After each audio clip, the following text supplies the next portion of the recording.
That sense of tranquility and normalness was disrupted, brutally disrupted, by an individual so cold-hearted.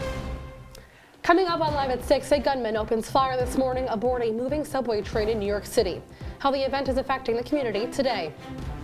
Plus, breaking as we go on the air. New York's Lieutenant Governor steps down after being arrested on federal charges. The details on the alleged actions. And abortion is now legal in most cases in the state of Oklahoma. Details on the bill signed today on CitrusTV News. Live at 6 starts right now. This is CitrusTV News Live at 6, your campus news leader. Rush hour chaos this morning in America's biggest city. A gunman opens fire in a Brooklyn subway station.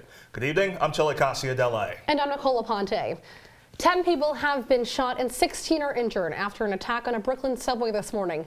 Tonight, CitrusTV's Moriah Humiston joins us with updates on the attack in New York City. Moriah.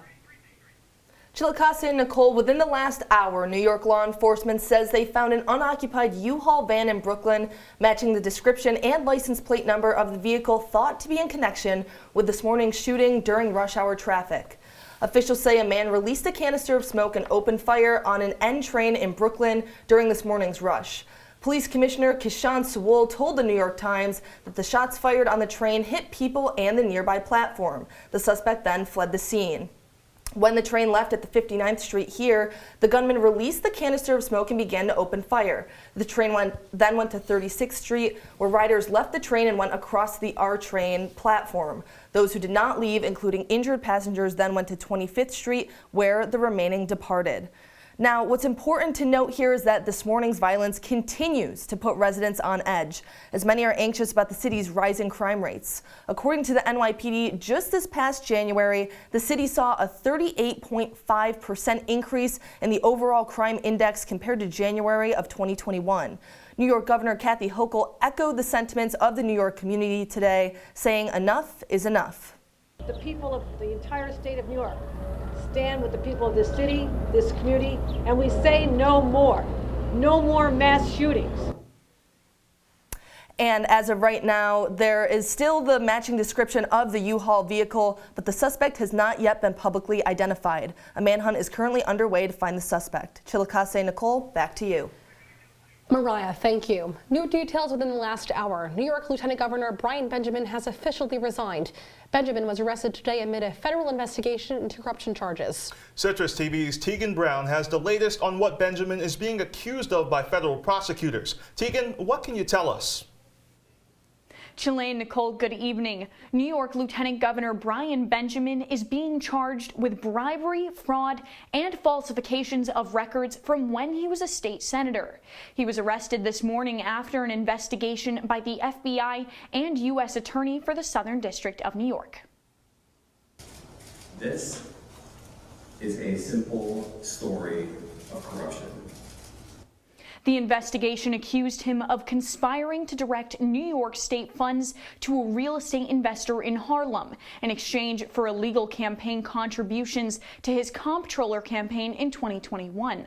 According to the New York Times, there is no evidence to suggest Governor Hochul was aware of any of this, but it does put a question mark on their future. Benjamin is already facing pressure to resign from people like Assemblyman Brian Miller and Representative Elise Stefanik. There is no comment from the Lieutenant Governor or his office as of right now. Chile and Nicole, back to you. Teagan Brown, thank you. As of a few minutes ago, Brian Benjamin has officially resigned. Within the last hour, Governor Kathy Hochul released a statement saying, quote, "I have accepted Brian Benjamin's resignation effective immediately. While the legal process plays out, it is clear to both of us that he cannot continue to serve as Lieutenant Governor. New Yorkers deserve absolute confidence in their government, and I will continue working every day to deliver for them." Back on campus now, the 4th floor of the Byrd Library has a new bibliogallery exhibition. The work of third-year Fine Arts Master's student Manya Gadhak will be on display until May 9th. Gadhak is an Indian artist expressing herself through photography, painting, and craft working. The topics explored on the display will focus on taboos around women's physical body and sexuality. And a comedy club has made its way to the SU Hill. Playground 311 is continuing to grow in popularity across campus. Citrus TV reporter Katie Fongvongsa has more on what this new organization is all about and how a few laughs can go a long way. Cheers and laughter. This is what Playground 311, SU's first comedy club, looks forward to every week. Carly Murray, the Merchandise and Communications Manager, tells us what contributes to the newest organization's success. Everybody's putting their heart and everything for this show. And every Wednesday it's sometimes stressful, but that kind of builds to the excitement. Since its creation in January, the club continues to be a hit. Sophie Schlosser, the general manager, explains to us what the mission and environment of Playground 311 seeks to provide to students.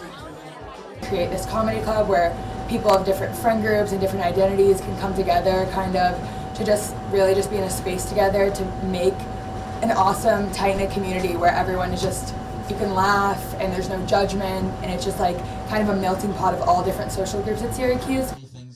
Performers and audience included, the comedy show is made up of a blend of students all across campus. Elizabeth Goldblatt, the talent acquisition manager, says this is what makes each night special and gives students an opportunity to express themselves. What's so fun though is getting the people who never would have done it and getting these kind of oddball characters from all across the board. Whether students decide to step out on the stage to share their passion of laughter, or sit here in the audience and enjoy the performance of others, they feel a sense of community. With seats selling out fast before and at each show, 311 Comstock fosters a comforting weeknight inn that brings something new to our university. It hopes to continue the legacy many years from now.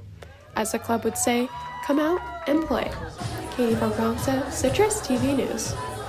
Katie, thank you. Syracuse University will be celebrating Disability Pride Week from April 18th to the 23rd. This week is a campus-wide initiative sponsored by the Office of Diversity and Inclusion in partnership with other programs, staff, and faculty. The celebration begins next Monday with the opening of the Disability Pride Space, which will showcase disability culture and history. New details tonight. The Milton J. Rubenstein Museum of Science and Technology unveiled its Explorer Dome last Saturday. With more details on what the museum has to offer is Citrus TV's Tyler O'Neill. He joins us live now. Tyler. Syracuse is now home to a second dome. The Explorer Dome right here at the Most Museum in Armory Square has finally renovated its Omni Theater to its new state-of-the-art digital theater. This theater is going to show movies. Right now the movies are sponsored by Amazon. Take a look at how this whole renovation came together. So we're standing in the world's newest laser Cinedome theater. After a year of planning and construction, the city of Syracuse has a second dome. Vice President at D3D Cinema, Derek Tryon, says the Explorer Dome has audio out of this world. We've got a surround sound system providing over 28,000 watts of power, able to reproduce sounds as soft as a feather dropping or as loud as a hurricane. The Explorer Dome will host planetarium shows,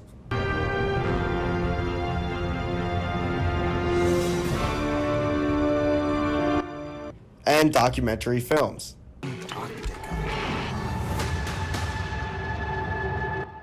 President of the Most, Lauren Cochin, says the museum attraction will be for all ages.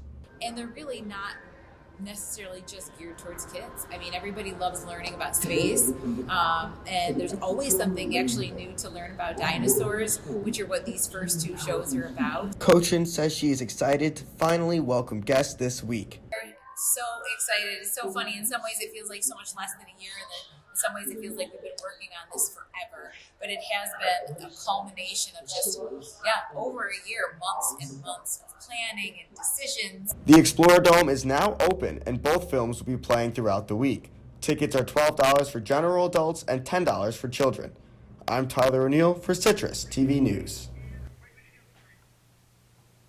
Tyler, thank you. Onondaga County legislators are meeting in a special session on Friday to vote on capping county sales tax on gas. County Executive Ryan McMahon proposed this temporary cap last month. If the measures pass, consumers will pay the 4% county tax up to $4 a gallon. Any price above $4 a gallon, consumers won't have to pay the tax. The approved cap would go into effect by June 1st. And a person died Monday morning after falling from the 9th story of a building in downtown Syracuse. Emergency crews responded to the 200 block of South Warren Street shortly after 11 Monday morning. The person jumped from the university building, which is home to a mixture of white-collar offices. Police say it's not clear which office the person fell from. The death is being investigated as a suicide. Syracuse lawmakers voted to continue to send mental health workers with police on 911 calls. The city will spend $257,000 of federal stimulus money on the program. Deputy Mayor Sharon Owens said in a Common Council meeting that they know it's expensive, but they know it's needed. The program was created after the murder of George Floyd in 2020 and will continue for the foreseeable future. And this month, the New York State Police Department has been cracking down on distracted driving through multiple campaigns.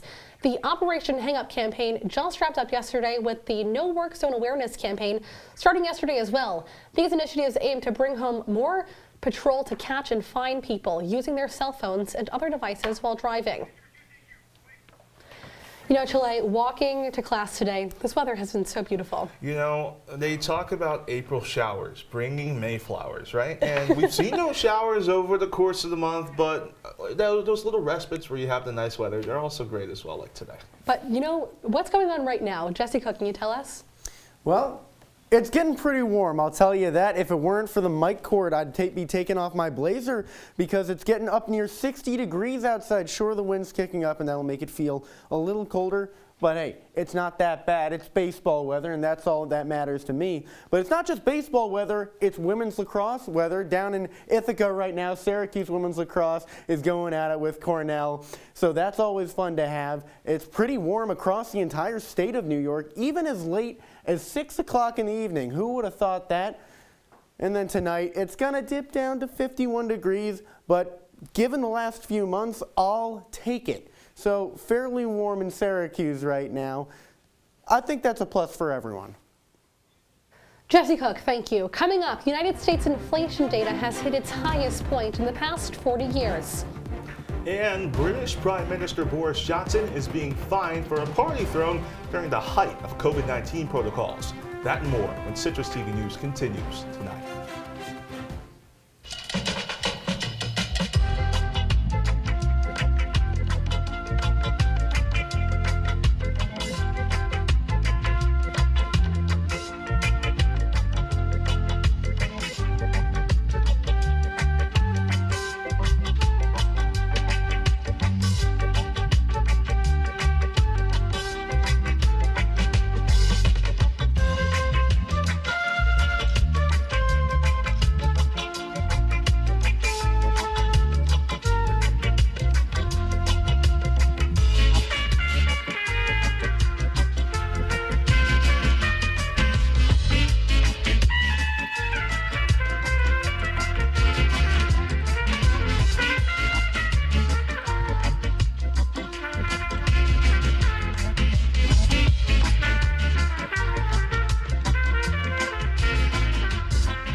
Hey Bobo, do trees tell each other stories?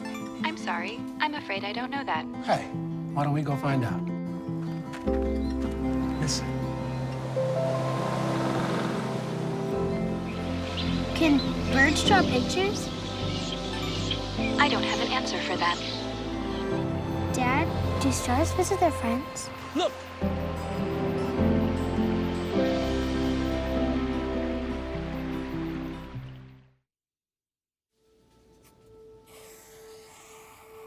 Dad?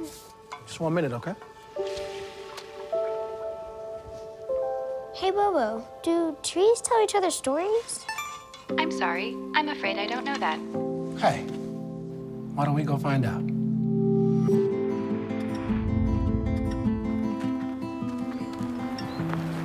Listen. Do clouds take naps? I couldn't tell you.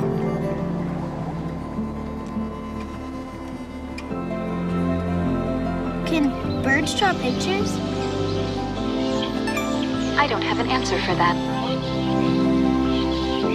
Dad, do stars visit their friends?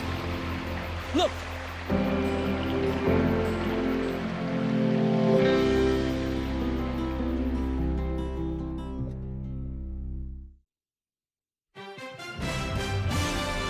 Now back to Citrus TV News Live at 6 with Chilekasi Adele, Nicole Aponte, Jesse Cook, Tyler O'Neill, and Katie Fongvongsa. Citrus TV News, your campus news leader. Welcome back to News Live at 6. Oklahoma Governor Kevin Stitt signed a bill into law today, making abortion illegal in the state. The law makes it a felony charge to perform an abortion. Anyone convicted can face up to 10 years in prison and be fined up to $100,000. The only exception to perform an abortion is if the mother's life is endangered during the pregnancy in this law. Abortion rights advocates say there will likely be a legal challenge to the bill. And Gilbert Gottfried has died after battling a long illness with muscular dystrophy. The comedian and actor was 67 years old. Gottfried performed stand-up in the 80s, which skyrocketed his career. In the 2000s, he appeared in many voice roles, the most well-known, being Iago in Aladdin. And U.S. inflation data has hit a 40-year high of 8.5% due to the war in Ukraine. According to the Bureau of Labor Statistics, the surge in gas prices and rent hikes are two of the main causes to this increase. While gas prices are trending down, prices climbed 18.3% since February, with rent rates experienced 8 consecutive months of increases, sitting above pre-pandemic levels. And President Biden is suspending a federal rule preventing higher ethanol blend gas this summer to bring down gas prices. The Biden administration says this will save drivers 10 cents per gallon at the pump.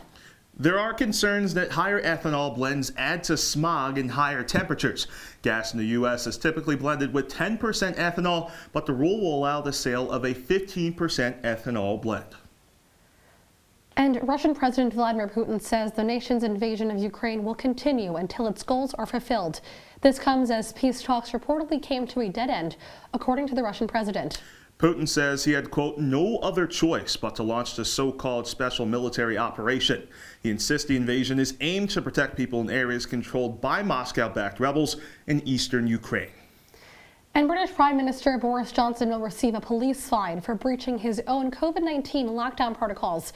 Johnson was photographed in May 2020 drinking with a large group of staff at the Prime Minister's residence at 10 Dowling Street during lockdown. Dubbed Partygate, Johnson repeatedly denied the parties, calling the gatherings a work event. The Metropolitan Police conducted a probe, which has resulted in more than 50 fines for the PM and his finance minister. Well, it sounds like there was a party in the UK, but if you're more of a Katy Perry fan, the temperatures coming up will make it feel like a party in the USA.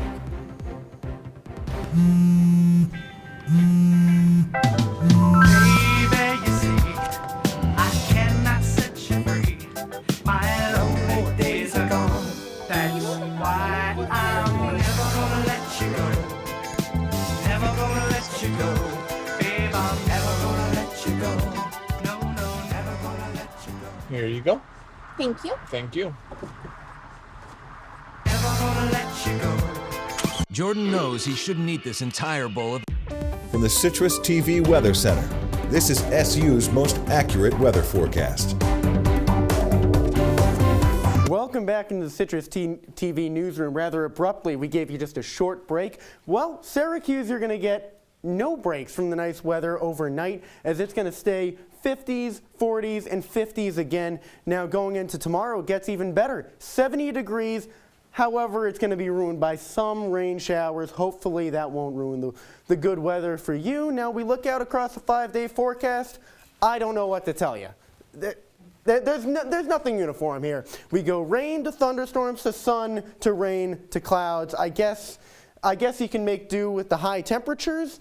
But let's just look ahead into tonight. With the future temperatures, this is where it's relatively sane. It's staying 40s, 50s. That makes sense for Syracuse. And, you know, this time of year, that's actually pretty warm comparatively. So I'll be back later with your wake-up weather forecast. But I hear that there's some sports going on. I know the Yankees got shut out yesterday. The Red Sox won today. We got Christian de Guzman in studio to tell us about any other trends going in the sports world. Well, that's what's happened in the MLB, but coming up in sports, we're talking about Syracuse. The Orange lacrosse teams battled their in-state foes from down south, the Cornell Big Red. Unfortunately, it didn't go well for the men. We'll have the highlights after the break.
Welcome to my house.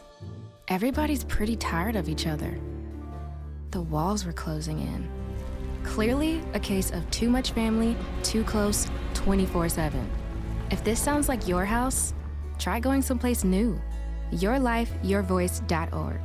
You'll find lots of ideas to help you handle the family stresses of being confined to close quarters. YourLifeYourVoice.org. It could help you find a little more breathing room. And now, your Citrus TV Sports Report. Hi everyone, I'm Christian Guzman. I'm going to give you a stat, 2-2. What do you think that means? Well, it's Syracuse men's lacrosse record against New York teams this season.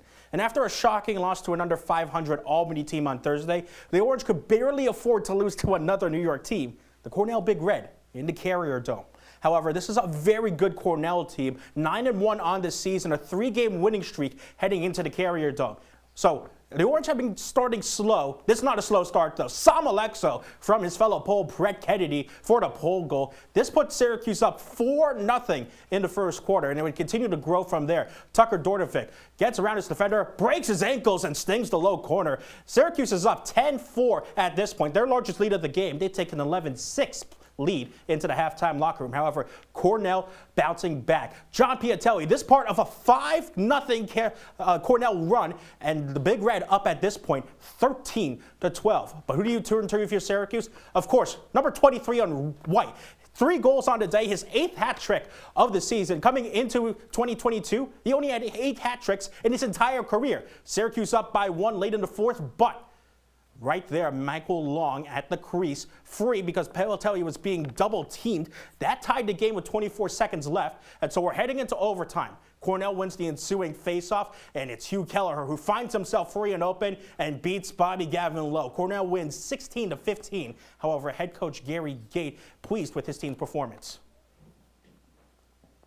It's been a tough couple weeks, and to come back and give them a run for their money, it was solid effort. The one thing I'll tell you is this team will not give up, and they're just going to keep trying to get better. The Orange now sit at 4-7 on the season, but there's no rest for the weary. Syracuse needs wins over 3 ranked opponents to have just finished with a 500 record. That first foe is number 15 North Carolina this Saturday. Well, the men couldn't beat Cornell, so what about the women? Kayla Trader's squad is in Ithaca tonight to take on the Big Red. The Orange have won 13 straight games against their Ivy League foes, with the last Cornell win coming back in 2006. Opening draw is at 7 p.m. and follow Citrus TV Sports on Twitter to keep up with Citrus TV reporter Ian Nicholas's updates throughout the game. Felicia Leggett-Jack is 2 weeks into her tenure as Syracuse women's basketball head coach, and her first move now official. Former Orange guard Sue Ludwig returns to the Hill to reunite with her former teammate. Ludwig had been the head coach of West Hill girls basketball's program for 31 years, winning 11 Section 3 titles with the Warriors. Leggett-Jack and Ludwig both joined the Orange women's team back in 1984. And the Syracuse Mets are on the road for the first time this season. The AAA affiliate of the New York Mets traveled to Ohio to take on the Columbus Clippers. Syracuse is looking to rebound after losing 4 out of 5 games during its opening week homestand to Scranton Wilkes-Barre. The Mets sent former World Series champion Mike Montgomery to the mound. He won the World Series with the Cubs back in 2016. And Christian, it was a rough one for the Mets last night. The big-time Mets, the Major League Mets. Tyler McGill versus Zach Wheeler tonight. Who you got? I think I got the Phillies in this one. I know that'll make you healthy, Chilekasi, because Zach Wheeler just had an amazing season last year. Definitely in the Cy Young conversation last year. Probably be in it again this year. Christian Guzman, thank you. And when we return, Jesse Cook has one last look at your weather. Stay with us.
Everybody has a dream.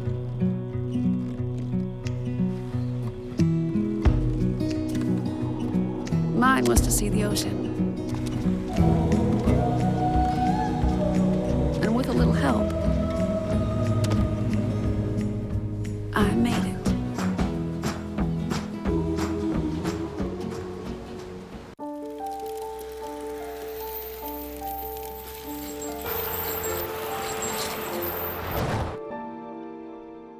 Did you know dragging chains can spark a wildfire? Only you can prevent wildfires. Welcome back into the Citrus TV newsroom. Let's take a look at your wake-up weather. That's it. 50 degrees, 50-50, maybe with rain, which makes it even more 50-50 because you get the good of it not being freezing cold in a freezing cold city and the bad of it probably having a lot of rain. Supposed to steep into some thunderstorms later on, so it could be a little bit of a rocky one. Now let's take a look at our photo of the day, and this was taken by none other than our very own Christian de Guzman, sports reporter, nature photographer. Who knew? Christian, I didn't know you're so talented. I just have a good eye for a good photo. That's what I like, What Jesse. a wonderful photo. Well, to take the stress off higher gas prices, Krispy Kreme is actually lowering its donut prices. Starting tomorrow and continuing every Wednesday until May 4th, Krispy Kreme will sell a dozen of original glazed donuts for the price of a gallon of regular gas. Every week, the donut chain will use Monday's national gas price to set the price for that Wednesday. Yesterday, the national gas price was $4.11. So that means tomorrow a dozen donuts will cost $4.11. That's amazing. Actually, fun fact, I have never been to Krispy Kreme before. That's a travesty. I know, it's true. Oh my God. Well, it's because Dunkin' Donuts is so much better, right? Oh, come Well, on. I mean, my God. You can't pass up the $4.11 That's donuts. true. All I know is that you see this big stomach right now. That's Citrus TV News for this Tuesday. For the latest information, follow us on Twitter at CitrusTV News and visit our website at citrustv.com. Now for Christian de Guzman, Jesse Cook, and the entire Citrus TV News team, I'm Chilekasi, Adele. I'm Nicole Aponte. Good night, Syracuse.